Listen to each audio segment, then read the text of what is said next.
Hello বন্ধুরা, আসসালামু আলাইকুম। আজকে চলে এসেছি চিংড়ি মাছ নিয়ে।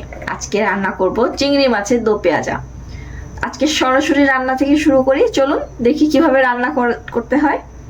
প্রথমে আমি একটা প্যান চুলায় বসিয়ে দিয়েছি এবং চুলাটা অন করে দিয়েছি। এরপর দিয়ে দিচ্ছি সামান্য তেল।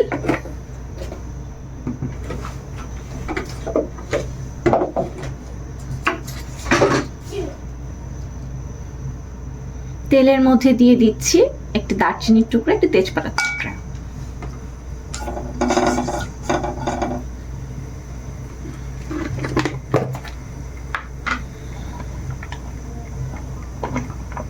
দিয়ে দিচ্ছি পেঁয়াজ কুচি।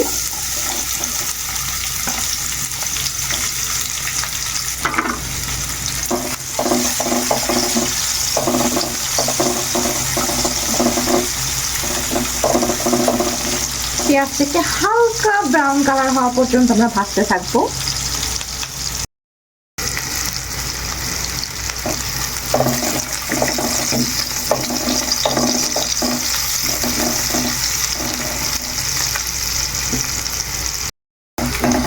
এবার আমি এর মধ্যে দিয়ে দিব শুকনো মশলা, তবে তার আগে আমি এটা সামান্য একটু পানি দিয়ে দিব যাতে মশলাগুলো পুড়ে না যায়। এই পর্যায়ে কাজটা একটু সাবধানে করবেন যাতে গায়ের মধ্যে ছিটে না আসে। এবার আমি দিচ্ছি ধনিয়া গুঁড়ো,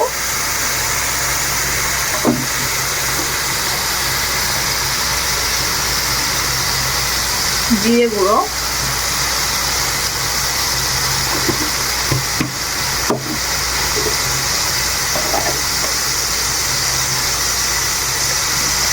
দিচ্ছি হলুদ গুঁড়ো। এবার একটু সামান্য নেড়ে দিব।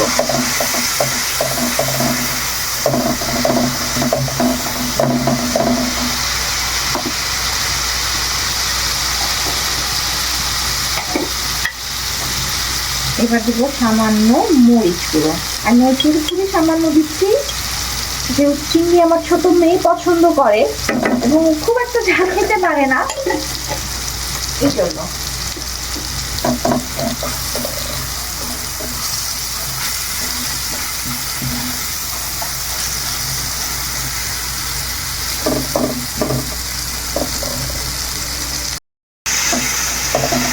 মশলাটাকে নেড়ে চেড়ে ভালো মতো কষিয়ে নিতে হবে যাতে পুড়ে না যায়। এবার দিচ্ছি সামান্য পরিমাণের লবণ। লবণটা আপনাদের মাপ মতো দিবেন। আজকে যদি আমার কথা বুঝতে একটু অসুবিধা হয় তাহলে ক্ষমা করে দিবেন, কারণ আমি একটু অসুস্থ, এই জন্য আমার ভয়েসটা একটু এরকম শোনাচ্ছে, হয়তো বা ক্লিয়ার নাও শোনাতে পারে। আচ্ছা, এবার আমি এর মধ্যে বেটে রাখা মশলাগুলো দিয়ে দেবো। এর মধ্যে আছে পেঁয়াজ বাটা 1 চা চামচ, রসুন বাটা 1 চা চামচ, আদা বাটা 1/2 চা চামচ। বাটা মশলাটা আপনারা আগেও দিয়ে দিতে পারেন বা একসাথেও দিতে পারেন, আমি একটু পরে দিয়েছি। এর মধ্যে সামান্য একটু পানি দিয়ে দিব মশলাটা কষানোর জন্য।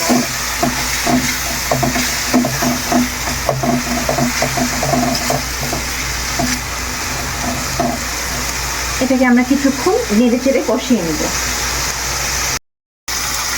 আমার মশলা থেকে তেল ছেড়ে এসেছে।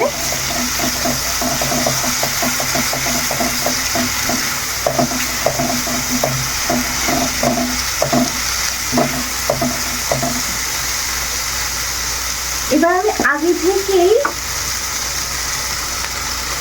এই মাঝারি সাইজের চিংড়ি মাছগুলো 10টা কেটে ধুয়ে পেছনের ময়লা পরিষ্কার করে রেখেছি। এবার আমি এই চিংড়ি মাছগুলো মশলার মধ্যে দিয়ে দেবো। চিংড়ি মাছের পেছনে একটা কালো কালারের রক থাকে, সেটা অবশ্যই পরিষ্কার করে ফেলবেন।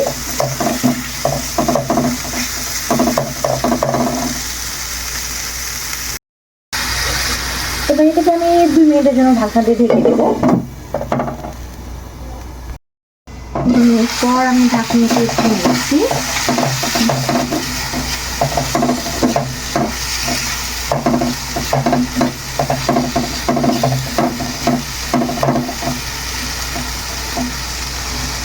আমি আবার কিছুক্ষণের জন্য ঢেকে দেবো।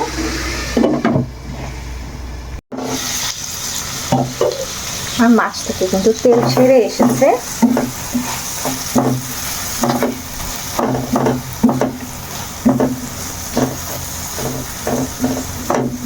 চিংড়ি মাছ সিদ্ধ হতে কিন্তু বেশি সময় লাগে না।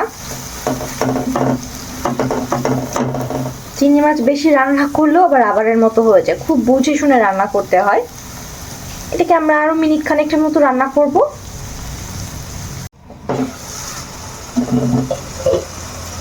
মাছটা সুন্দর কালার চলে আসছে। এবার এর মধ্যে আমি দিয়ে দেবো কাঁচা মরিচ, সামান্য ধনিয়া পাতা কুচি। এটাকে মিনিট খানেকের জন্য ঢেকে দেবো, যাতে কাঁচা মরিচ আর ধনিয়া পাতার ফ্লেভারটার মধ্যে যেতে পারে।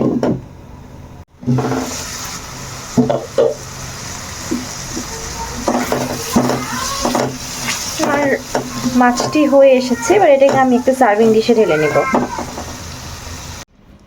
আমি ডিশটি একটি সার্ভিং ডিশে ঢেলে নিয়ে চলে এসেছি।